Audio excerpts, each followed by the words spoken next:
Hey guys, what is up? It is Out the Waz here, bringing you part 5 of Best Drivers Competition 2013. Today we're going to take a quick look at the BMW M6. Unfortunately, it pains me to tell you that we don't have the updated version of this for Forza Motorsport 4. Since this was a relatively new vehicle, I think it was 2013 or 2014, this game didn't exactly include it, and I don't think it's DLC either. But they did have the previous generation of the BMW M6. Personally, I like the newer styling, but that's okay, because styling's not what drives a car. The problem here is I don't think it'll get exactly a fair shot, because this car is powered by a 5-liter V10, whereas the new one's a 4.4-liter turbo V8. So, I mean, I think there's a huge difference in how a car will drive due to that. I mean, it's still based on the same vehicle, but I think it's a heavier platform, and I don't think it'll exactly suit the track as well. It definitely has a more beautiful exhaust note, and I guess that'll make up for it, I hope. Today, this car was introduced, I want to say in 2005, as a 2005 model, of course, and it was meant to be the two-door BMW M5, and I think they did accomplish that quite well. Styling is a bit questionable, of course, but I think that was a bit of a dark time for BMW in that regard anyways. They're making quality engines, but they were definitely making their way towards making more heavier M cars. They're not really focusing on being light anymore. They're focusing on being fast with huge engines. So I think they're becoming more German muscle cars, I think, than they are finesse. But that's all right because this vehicle is still wonderful. If you guys don't mind, just gonna take a quick look at the specs here. This is an A545 car. I did upgrade the engine, of course, because I wanted to make it as realistic as possible, going along with the 2013 one, of course. Power's at 595 horsepower, directed to the rear wheels by a 6-speed automated manual. Torque is at 456 pound-feet. Plenty, obviously not as much as the twin-turbo, because it's naturally aspirated, so it's not going to have that instant torque off the line, but definitely likes to rev a bit higher. Weight's a shy over 4,000 pounds. It's at 4,100. So this is a 2-ton vehicle, and I think you're going to notice that when it's on the track.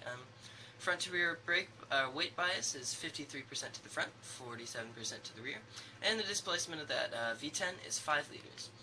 Alright, of course this is front-engined rear drive, so it's going to be a classic setup. Definitely probably going to be more prone to understeer than some of the other vehicles that we tested. But of course it should make for a good time. I'm going to try and get some drifts in just to be goofy, of course, but I don't think I'm actually any good at drifting, and that's okay. But I'm going to try and set a good lap time. Of course, on the first lap, I'm just going to try and do some drifting. And then set the fastest lap time as possible, compare it to its rivals. And then at the end, we'll mock it up, see who has the best lap time. We'll give the award for best lap time, and then we'll give the award to who I think won this year's Best Driver's Car. Because we all know that it's not all about how fast you can go, but it's whether or not that car is fun to drive. And difficulty, as always, ABS is going to be on.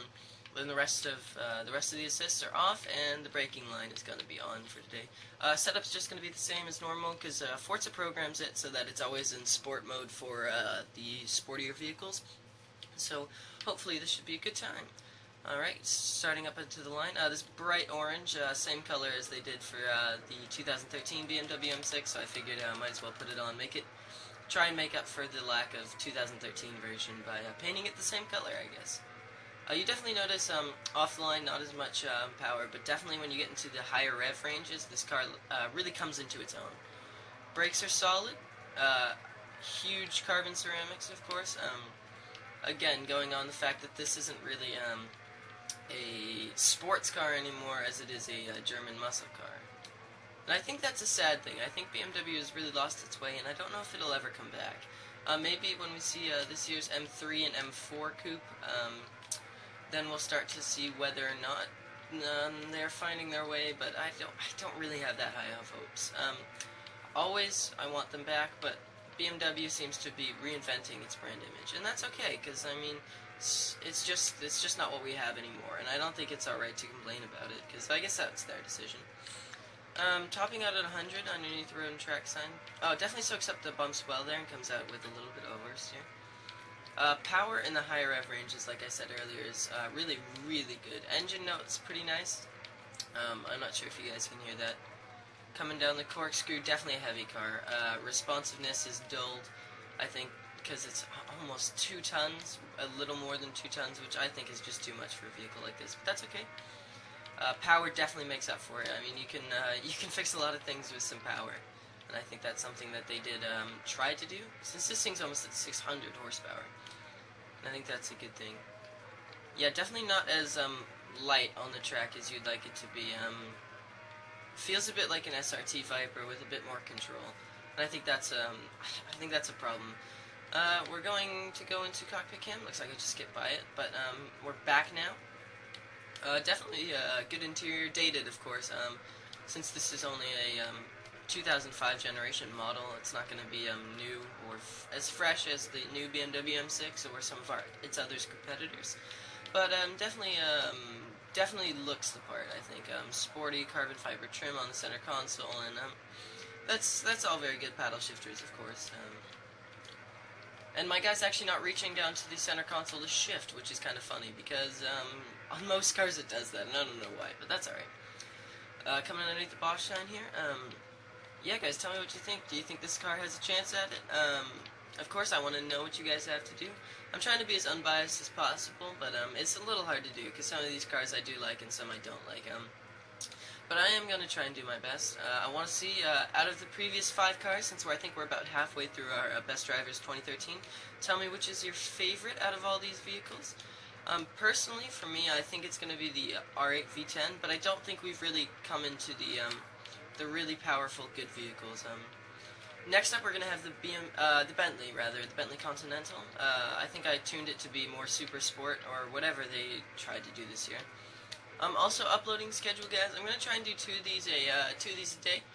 And then, since, I guess, with the current software that I have, I'm not going to do much editing. Maybe if I get a capture card or something, I'll bring it down to maybe 1 video a day, but on a constant schedule. I'm thinking, guys, I'm going to bring you F1 2012, but it's going to be a backwards challenge. And basically what that means is I'm going to swap all the controls, so when I turn left on my steering wheel, the car is going to go right. And that's going to be difficult. I'm going to set all the assists on, I think. But I think it'll be a really funny time to do with you guys. I think I'll do it in a career mode, maybe with the Toro Rosso or something. I'll just restart all over. I think I'll probably set the AI down to rookie or whatever the lowest level is, and then move up from there to see how I go. I definitely want to at least be competitive. I'm going to do a lot of mistakes, so probably 4 flashbacks, but I hope you guys are going to enjoy that. I think I'm going to do a behind my head angle, since I do have a racing seat, or a racing rig. So I think I'm probably going to do behind my head angle, and then maybe when the race starts I'll go back, just because I just want to show you guys that I am actually doing backwards controls. Because it's easy to say that and no one to believe me. So I think that's what I'm going to try and do. Hopefully after the Best Drivers 2013, that's what I'm going to do. And maybe I'll bring in some smaller series like Forza Fun Fridays or something like that. Maybe bring in Shy Guy 306 or CG Elite, because I really do want to keep you guys pumping out the content, you know? Hopefully give you something to laugh about, smile about. I mean, I just want to be sit back, chill back, enjoy the show, you know? Try and give you guys something to watch after you get home from school. School season's starting back up. Hope you guys aren't too sad. I know I am, but probably more so sad that summer's ending than school's starting, but if you know what I mean. But definitely, guys, tell me what you think of this video. Tell me what I can improve. I always want to keep improving for you guys. That's definitely the goal. I mean, you're not going to get anywhere if you're staying put, so you're definitely going backwards if you're not moving forward. And get a bit of a drift there at the end. Definitely the power in this car is wonderful. I think that's going to conclude our review of the BMW M6. Tell me what you guys thought of this video. If you liked it, please smash that like button, subscribe, comment below, tell me what I can improve, like I said earlier. And I just hope you guys are having an awesome day. And just take it easy, guys, because Out to West is out. Later.